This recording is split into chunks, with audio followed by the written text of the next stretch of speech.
about growing up, with brothers and sisters? What's the reason? Well, they were extremely happy times.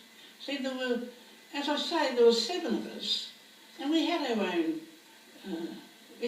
football team, cricket team. At night time and summertime, we'd be out after tea playing. The playing was keepy off, or hide and seek, or Mum and Dad would be on the veranda watching us. And there was, I think we had a cricket bat and a tin for the wickets. And that went up against the house. A big pine tree was there. So we had, but we lived about a kilometre, I suppose, from the actual town.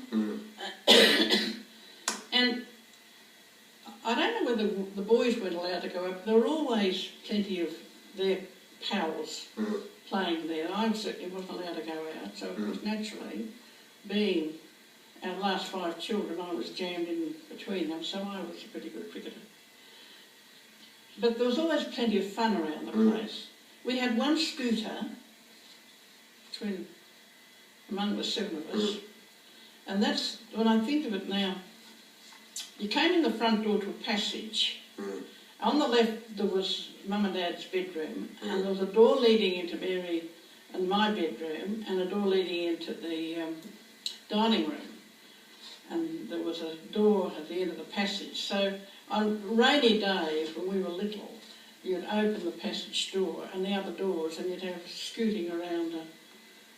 Can you imagine that in the house? There was not much to break. And at night time, we'd play ping pong or billiards. Do you know what billiards are? Not billiards, bobs. Oh, yeah, bobs are sort of like it. You shoot the ball into them. And or cards. And that went on in the house. There was no such thing as going out then. And when we were very little, I remember, and I spoke about the cement bars, but there was a big tub would be put on the dining room table, the huge dining room table. A big tub, 2 tubs of water in, and it was kind of mass production. I don't know who went first. I suppose the youngest one got washed in that, and then rinsed in the other one. And a big towel wrapped him, and Dad would be sitting opposite, and he'd do the toweling down and put your pyjamas on and put you into bed. That was, it was, there was no worry in the world. There was security, and my dad always had a job, which was during the Depression was something. But we didn't have any. Did you feel like, because Granddad was a government worker, that you were insulated a bit from the Depression? Oh, I'd say so. I can't remember any hardship in the Depression, whatever. We didn't have anything, but either did anyone else. And we'd go off to school, and school fees, when 5 of us were going, would be 2 and 6pence for the 5 of us. So that wasn't any problem. Then Mary and I were taught music. So, no. And there was always plenty of food, but there was plenty of apples. Ivan Gibbet used to come around and kerosene tins full of apples and fruit. No, I wouldn't say I ever felt the Depression at all. Not to the extent of being hungry, because we didn't kind of want anything. Like we knew there was no point in wanting it. Like in later life, all your kids were you weren't kids, adults were very close. What do you attribute that to? Well, I suppose it was our parents, Peter. It was sort of normal. I can honestly say I would never have heard a crossword between my mother and father. If they had anything to say, they didn't say it in front of us. So the whole thing was, there's no such thing as giving a bit of cheek or not doing what we were told. There's no such thing. We had a well outside the house, and it had steps leading down to it, and we had a windmill beside it, and we weren't allowed to go up the windmill, and Tom would have only been about 4 or 5, I don't think he could count at the time, and he was put in charge to see that no one went up the windmill, and for every step you went up, you'd get a smack, you know, so he was supposed to be the dobber. and I remember we weren't at school, and Pat and I, and I suppose Tom was there, we were outside on the veranda. Later on the veranda was built for the boys. The front veranda was petitioned off. Jack slept there. The side veranda, the 4 boys slept there. They had, I think this has been said before, the iron beds and things like that. And Jack had this Hessian petition, and Pat and I were out there, and it was great fun with a box of matches to singe the Hessian and then put it out straight away. And this time, of course, we weren't smart enough. We went tearing around to the back to get out of Mum. The front door was locked, the door closed. And, you know, like I said, front, just by the time she went out, of course, she pulled this Hessian down. But they were just about some of them, you know. Now, that would be it. It was the understood thing that you didn't think the knots. I suppose we fought, you know. Well, we did fight,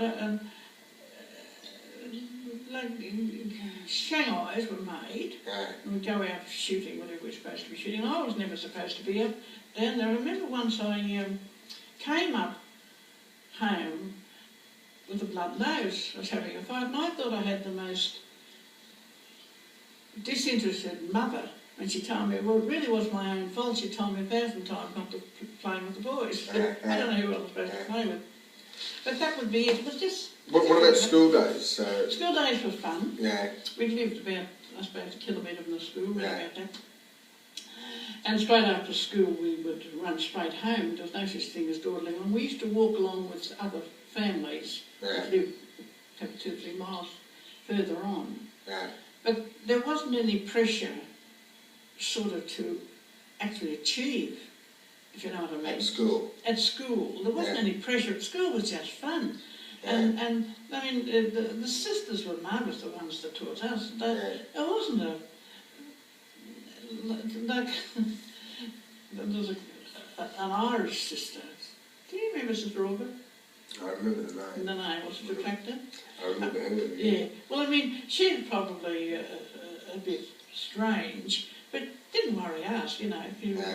We used to go home and you wouldn't say anything about them because you would be misbehaving if you got into trouble. But we used to play, I used to play hockey at school, and the boys would just be kicking the footy, but we had a hockey team because we played the state school. Yeah. And I'd be, I suppose, about 12. Yeah. And at that time, I promised Saint Philomena, she's a great friend of mine, Saint Philomena. Yeah. She's actually off the calendar now, but she's a great friend of mine at the time.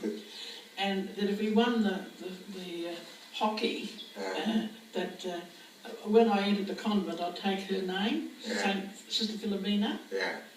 So I tried later on to take that name, but we're allowed to. No, didn't get it. Oh, I took it my confirmation name. Oh, yeah. Saint Philomena. So, do you attribute early days at school to you going into the convent? Is it? I wouldn't say a connection. I suppose, it would be. But see, Dad had a brother, a priest. Yeah.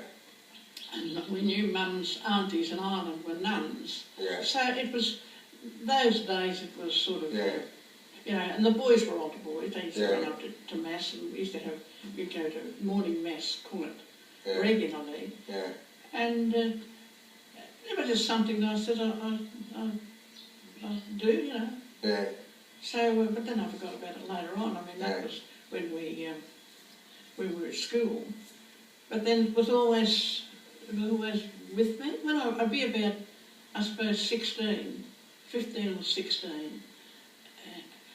When I let me start, yes, I was always saying I was going to be a nun, and I'd come home, say, riding a bike, and throw the old leg over we had one bike, a lot of us, bar, you know, and Jule would be sitting up there and say, won't we be proud of her when she's a nun, or, you know, be falling over a tree or so. I remember Dr. Keenan was the priest then, and we were climbing up the pine tree in front of the house, quite near the road really, and he came, of course, you know, little O'Sullivan started to drop out of the pine tree, And the last one to drop out was my good self, Yeah. up at 12.